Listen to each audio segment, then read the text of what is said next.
Vamos lá, galerinha. Professor Wellington Júnior na área, professor de Física. Vamos começar aqui. ESP resolve mais uma questão do Enem. Questão Enem 2017, segunda aplicação.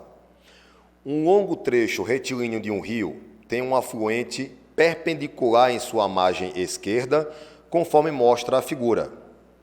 Observando de cima, um barco trafega com velocidade constante pelo afluente para entrar no rio. Sabe-se que a velocidade da correnteza desse rio varia uniformemente, sendo muito pequena junto à margem e máxima no meio. O barco entra no rio e é arrastado lateralmente pela correnteza, mas o navegador procura mantê-lo sempre na direção perpendicular à correnteza. E o motor é acionado com a mesma potência. Pelas condições descritas, a trajetória que representa o movimento seguido pelo barco é... Vamos lá mandar brasa aqui, galerinha. Primeiro, o barco, a questão fala que esse barco está se movimentando, né, na direção perpendicular à correnteza. Beleza? Quando ele entra no rio. Então, o barco quer fazer isso, Se não tivesse a correnteza aqui, essa seria a trajetória do barco. Mas tem correnteza. E tem uma outra coisa importante. A questão diz que a velocidade da correnteza, ela varia uniformemente, sendo muito pequena junto à margem e máxima no meio.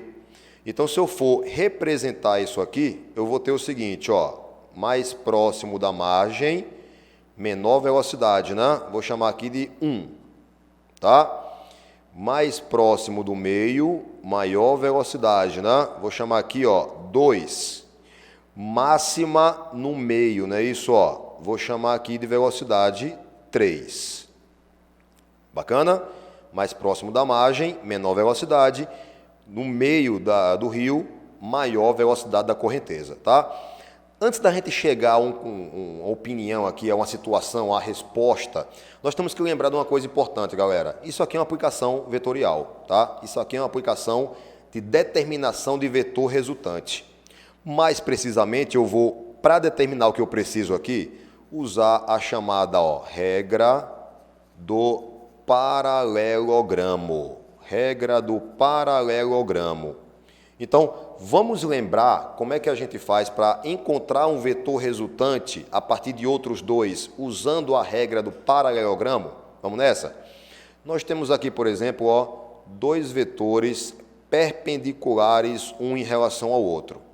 Olha lá, vou chamar aqui de vetor x e vou chamar aqui de vetor y. Bacana? Como é que eu posso achar a resultante entre eles? Vejam que esses dois vetores são ligados pelos seus inícios, né? Aqui começa o vetor, aqui termina o vetor y. Aqui começa o vetor x, aqui termina o vetor x. Eles são ligados pelos inícios. Vamos traçar, a partir do final de cada vetor, duas retas. Cada uma das retas é paralela ao outro vetor. Olha lá. E agora eu faço o que aqui? Agora eu vou ligar esses dois pontos, o início da montagem, até lá onde as retas se cruzaram, eu vou ligar isso por uma outra reta, e o sentido desse vetor vai ser o sentido onde as retas se cruzam, né? Essas retas, essas linhas pontilhadas se cruzaram. Então, esse é o nosso vetor resultante. Tranquilo? Nós temos aqui o vetor resultante igual a x mais y. Isso é uma equação vetorial. Bacana? Vamos aplicar isso aqui agora na nossa situação, tá? Usando a velocidade do barco com cada uma dessas velocidades que eu coloquei aqui no desenho para vocês. Beleza? Vamos começar pela primeira situação. Primeira situação tem, velocidade do barco, tá? Perpendicular à correnteza, tá? E a velocidade da correnteza, vou colocar aqui, um pouquinho menor.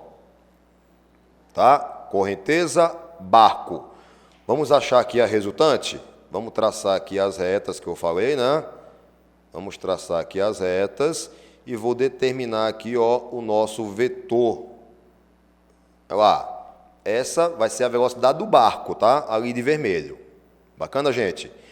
Onde termina esse vetorzinho aqui, vamos montar uma outra vez essa regrinha do paralelogramo, só que agora entra a velocidade do barco e o vetor 2 aqui, ó.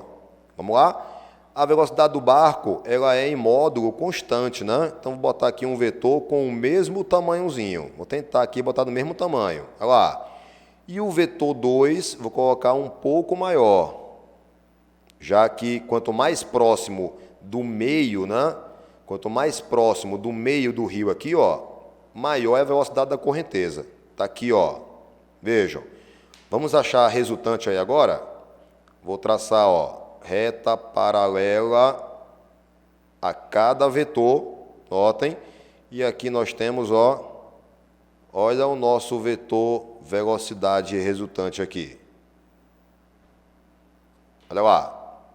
Aí, onde eu achei o nosso vetor resultante aqui, ó, vamos fazer agora uma outra vez aqui, ó, a velocidade do barco, que é constante, e a velocidade da correnteza no meio, ó, que é maior ainda, né?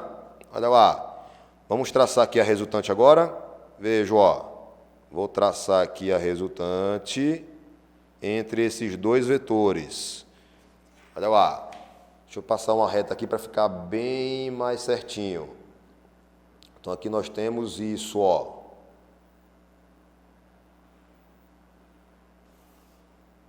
Notem lá, galerinha. Dá para ver que a cada vetor eu tenho uma variação da inclinação da velocidade resultante. É isso? Vamos supor que eu tivesse um outro vetor aqui, ó, que eu chamasse de vetor 4, ainda mais próximo da margem que esse vetor 3 aqui. Eu poderia fazer um outro caso aqui também, ó, com a velocidade ainda maior, a velocidade do barco constante. Olha lá, traçava aqui as retas, ó, para achar o nosso vetor velocidade resultante, e aí, ó, eu ia ter esse vetor aqui, ó. Olha lá, eu tenho cada vez mais, ó, essa trajetória que está sendo mostrada aqui na letra D. Estão vendo, ó? Então, a letra D é a resposta da questão, tá? Vamos ver por que as outras estão erradas? A letra A está errada, porque se aqui, ó, esses vetores estivessem sempre na mesma direção e no mesmo sentido, no caso, o vetor resultante, eu estaria dizendo que a velocidade da correnteza seria constante também, constante e perpendicular do barco. E não é, né? A velocidade varia da margem para o meio do rio. Então, a letra A está errada. Bacana? Na letra B, ela está errada por quê?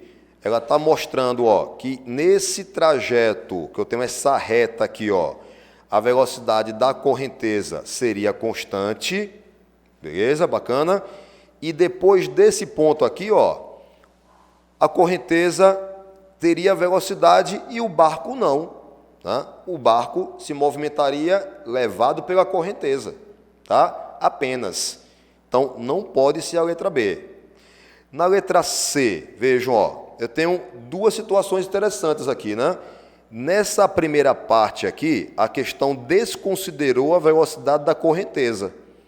E nessa segunda parte aqui, a questão desconsiderou a velocidade do barco, ok? Eu tenho que considerar aqui o que acontece com as velocidades dos dois, correnteza e barco, tá?